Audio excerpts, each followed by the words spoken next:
નમસ્કાર સર. અમે radio LJ 1 વર્ષ પૂરું કર્યું એની જર્ની.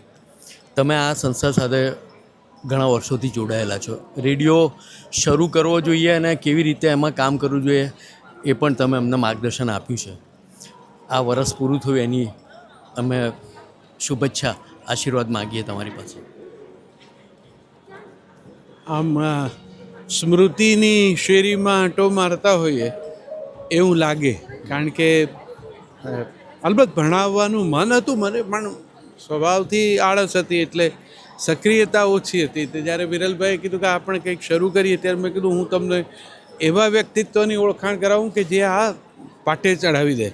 અને એમ સાદિક નૂર પઠાણ, જેની સાથે હું ઓલ ઇન્ડિયા રેડિયો અમદાવાદમાં કામ કરતાં શીખ્યો જેની પાસે, એ સાદિકની સાથે અમે આ યાત્રા શરૂ કરી. ત્યારે તો આરજે બનવાના ઉત્સાહી છોકરા છોકરીઓ, એમને આપણે કંઈક માર્ગદર્શન આપી શકીએ.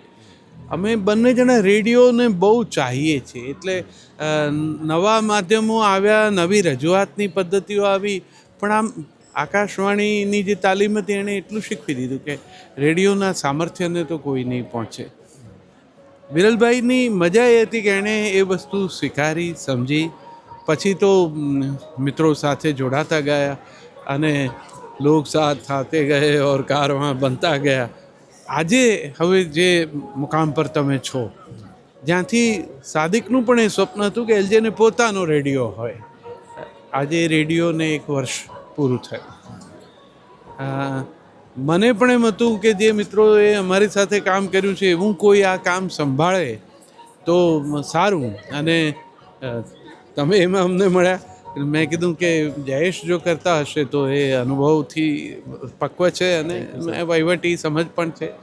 તો આજે આ જે કંઈ યાત્રાનું હજુ તો આપણે હજુ પદાર્પણ કર્યું છે, એટલે હજુ તો બહુ લાંબો રસ્તો છે, પણ શરૂઆત સરસ થાય. નવી પેઢીના મનમાં બીજા આકર્ષણો છે જે માધ્યમોના, એમાંથી આ એક રેડિયોની શક્તિ તદ્દન જે શિક્ષિત નથી એના સુધી પણ રેડિયો પહોંચી શકે અને એની અનુકૂળતાએ પહોંચી શકે. તો એવા માધ્યમને તમે માહિતી અને મનોરંજન અને થોડુંક સમાજ શિક્ષણ એમ જે હાથમાં લીધું, મારી પ્રસન્નતા વ્યક્ત કરું. વિરલભાઈને અને તમને બધાને ખૂબ અભિનંદન આપું અને પ્રસારણના ક્ષેત્રમાં હવે જે પેઢી આવી રહી છે એને પ્રેમથી આશીર્વાદ સાથે આવકારું.